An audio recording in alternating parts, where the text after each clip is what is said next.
When looking at the Commander format as a whole, I'm mostly fine with the ban list. Honestly, there's a few things I'd take off, like Coalition Victory, come on, this card is so goofy. But I think it catches most of the problematic cards, even from a CDH perspective. And although there are some cards I dislike in the format, there's only one that I really would want banned. This dumb goblin.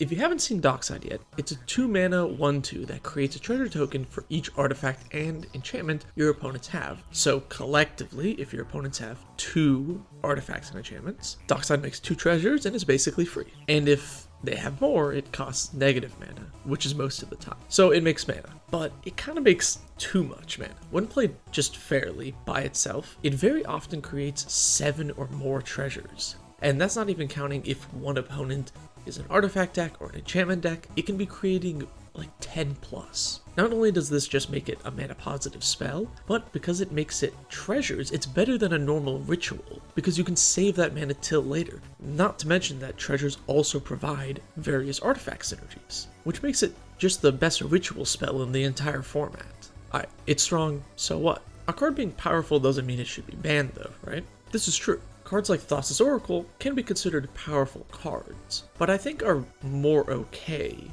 for the format as a whole. Oracle by itself actually doesn't really do a whole lot. You really need the Forbidden Tutors to make it like truly powerful, and then you're limited to Dimir colors. Dockside, which is just mono red, is the most powerful stand-alone card.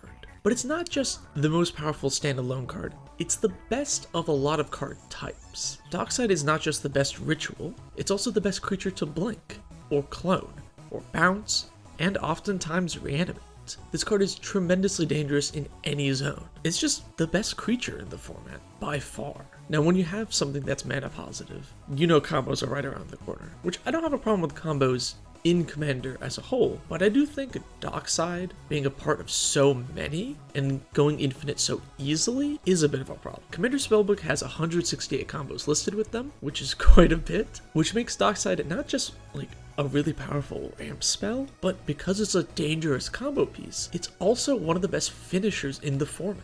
Dockside is good at almost any point in the game. If you're behind, play Dockside, you get 8 mana, you can play a huge finisher or combo off and win the game. If you're ahead, top decking a Dockside, getting a huge surge of mana can allow you to push even further. Honestly, turns 1 and 2 are pretty much the only time Dockside isn't good, and if one of your opponents pops off with like a Mana Crypt, Soul Ring, Signet opening, then Dockside's still mana positive, and then it's not that bad to play either. The fact that this card is just always good is another problem with it. Not only is it always good, but you basically play it in every deck. According to EDHREC, Dockside is in 19% of possible decks, which is so much considering it's mono red, so that's all mono red decks, all, Izzet decks, all Jeskai decks, all 5-color decks, and every other color combination with red. It's the 3rd most played red spell in the format, so you're probably going to run into it often. And unlike other ramp card draw removal, it shows up in high numbers and has no better equivalent. Like how Beast Within is a very common green card, but Assassin's Trophy is better. It's just in 2 colors, so you see Beast Within more often because you don't have to be in Golgari colors to play it. But Dockside, even if you're in 5-color decks, you still play it a ton. There's no better alternative that's in multicolor. Dockside goes in any deck that wants to make mana, which is pretty much all of them. And you don't even need to be a combo deck for this to be good. Playing it, getting 5 or more treasures, and then just next turn having 20 mana is really powerful, even in lower power battlecruiser tables. So fast mana like Soul Ring and Mana Crypt are really powerful and ubiquitous cards. They're colorless, they can show up in even more decks. But they don't scale as well into the late game like Dockside does. Soul Ring is +1 mana, Mana Crypt is +2 mana. On turns 1 and 2, this is incredibly powerful, and I agree. But a turn 8 Soul Ring doesn't really do the same thing that a turn 8 Dockside does. The downsides to Soul Ring and Mana Crypt are small, but they do have them. They're bad top decks in the late game. Dockside almost never is. In 2012, Primeval Titan was banned.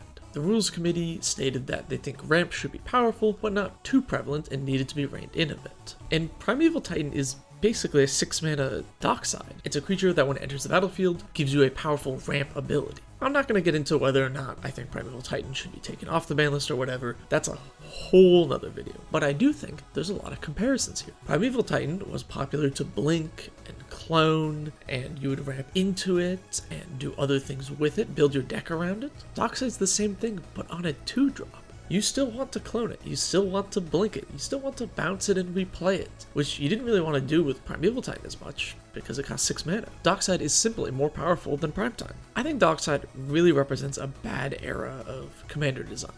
They were pushing these ultra staples into precons that were so obviously busted, and I hated that the precons had 99% of their value tied up in one card instead of needed reprints. I think Dockside was flat out a mistake, and the rules committee has said that it is on their radar. I think it's the best creature in the format, the best ramp spell in the format, the best ritual, the best a lot of things in the format. And I think Dockside getting banned will really help diversify the format in a much more interesting way. But what do you think? Do you mind Dockside? Is there anything else you think should be banned? Personally, I can see some arguments for Thassa's Oracle. Either way, let me know in the comments below. Thanks for watching, subscribe for more.